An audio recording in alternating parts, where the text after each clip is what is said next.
Hello అండి, నేను మీ శ్రీలత. మీరు నా ఛానల్ను ఫస్ట్ టైం చూస్తుంటే సబ్స్క్రైబ్ చేసుకోండి. నా వీడియోస్ నచ్చితే లైక్ చేయండి, షేర్ చేయండి. సమ్మర్ వచ్చేసింది కదా అండి, ఏదైనా చల్లగా తాగుదామా అనిపిస్తూ ఉంటుంది. ఒకసారి ఇలా క్యారెట్తో మిల్క్ షేక్ చేసి ఇవ్వండి, పిల్లలైనా పెద్దలైనా చాలా ఇష్టంగా తింటారు. ఈ క్యారెట్ మిల్క్ షేక్ కోసం నేను ఒక 6 క్యారెట్లను తీసుకున్నానండి. బాగా వాష్ చేసి లైట్గా పీల్ తీసాను, ఎక్కువ తీయలేదు. ఈ పీల్ చేసిన క్యారెట్లన్నిటిని సన్నగా తరుక్కున్నానండి. మరీ సన్నగా కాదు, ఒక రకమైన ముక్కలుగా కట్ చేసుకొని తీసుకున్నానండి. వీటన్నిటిని ఒక కుక్కర్ తీసుకొని కుక్కర్లో వేసేసుకొని నేను అలాగే ఒక 10 బాదం పప్పులు, ఒక 10 జీడిపప్పులు తీసుకున్నానండి. బాదం పప్పు, జీడిపప్పు, క్యారెట్ వీటన్నిటిని కుక్కర్లో వేసి ఒక చిన్న గ్లాస్ వాటర్ వేసేసుకొని ఒక 3 విజిల్స్ పెట్టుకున్నానండి. 3 విజిల్స్ రాగానే స్టవ్ ఆఫ్ చేసేసుకున్నాను. ఇంకా క్యారెట్ బాగా ఉడికిపోయి ఉంటాయి, బాదం కూడా.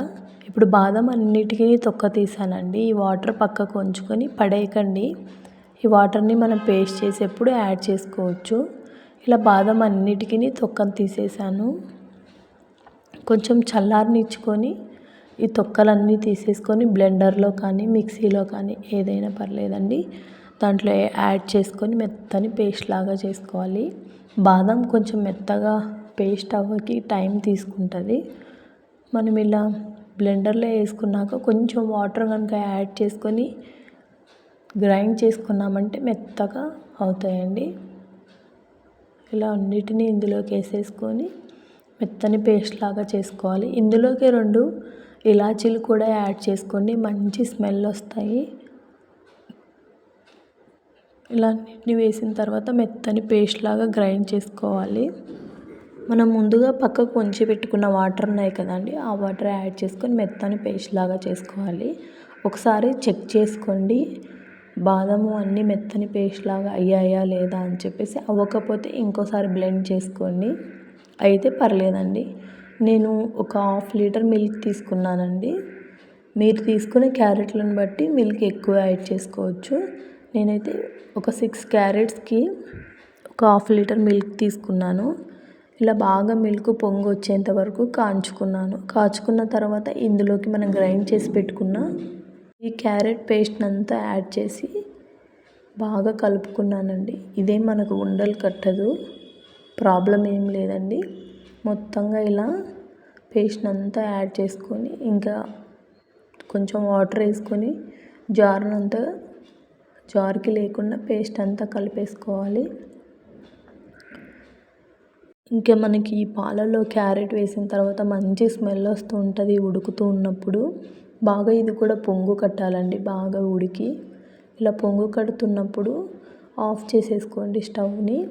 నేను కొంచెం బెల్లంను కరిగించుకున్నానండి ఆల్రెడీ వాటర్లో వేసుకొని. ఇంకేదైనా బెల్లంలో ఉంది అనుకుంటే వడవేసుకొని ఇందులో వేసేసుకోవచ్చు. మీరు కావాలనుకుంటే షుగర్ అయినా యాడ్ చేసుకోవచ్చు అండి. నేను బెల్లం అయితే వేసానండి. నేను ఒక 2 టేబుల్ స్పూన్ల బెల్లంని కరిగించుకొని వేసుకున్నానండి, ఎక్కువ వేయలేదు. స్వీట్ అయితే సరిపోతుంది, ఎక్కువ పట్టదు. మీరు షుగర్ వేసుకోవాలనుకుంటే 2 టేబుల్ స్పూన్లు వేసుకోవచ్చండి. ఇంకా కొంచెం బెల్లం లాస్ట్లో యాడ్ చేయాలి, ముందే యాడ్ చేస్తే పాలు విరుగుతాయి. ఇంకా ఇలా బెల్లంని కూడా యాడ్ చేసుకున్న తర్వాత స్టవ్ని ఆఫ్ చేసాం కదండి, పక్కన పెట్టేసుకొని ఒక 1/2 అవర్ వదిలేయండి, చల్లారిపోతాయి. వేడివేడిగా తాగినా బాగుంటుంది, ఫ్రిడ్జ్లో పెట్టుకొని చల్లగా తాగినా బాగుంటుందండి. మ్యాక్సిమం చల్లవి తీసుకుంటేనే చాలా టేస్ట్ ఉంటాయి. ఇంకా మనం సన్నగా తరిగిన డ్రై ఫ్రూట్స్ వేసుకొని ట్రై చేయండి, చాలా కమ్మగా ఉంటాయి. ఒక్కసారి ఇది తాగారంటే మళ్ళీ అడుగుతారండి, అంత కమ్మగా ఉంటాయి ఈ క్యారెట్ మిల్క్ అనేవి. సింపుల్గా మనం ఇంట్లోనే ఇలా క్యారెట్ మిల్క్ షేక్ చేసుకోవచ్చండి. మీరు వీడియో నచ్చితే సబ్స్క్రైబ్ చేసుకోవడం మర్చిపోకండి. ఇంకా మీరు కూడా ట్రై చేసి ఎలా వచ్చిందో కూడా నాకు కామెంట్ చేయండి. చాలా సింపుల్గా ఇంట్లోనే ఇలా చేసేసుకోవచ్చండి. ఇంకా నేను ఫ్రిడ్జ్లో పెట్టేసి మా పిల్లలకైతే ఇచ్చాను, ఎంతో ఇష్టంగా తాగారు. ఇంకో వీడియోతో మళ్ళీ కలుద్దాం.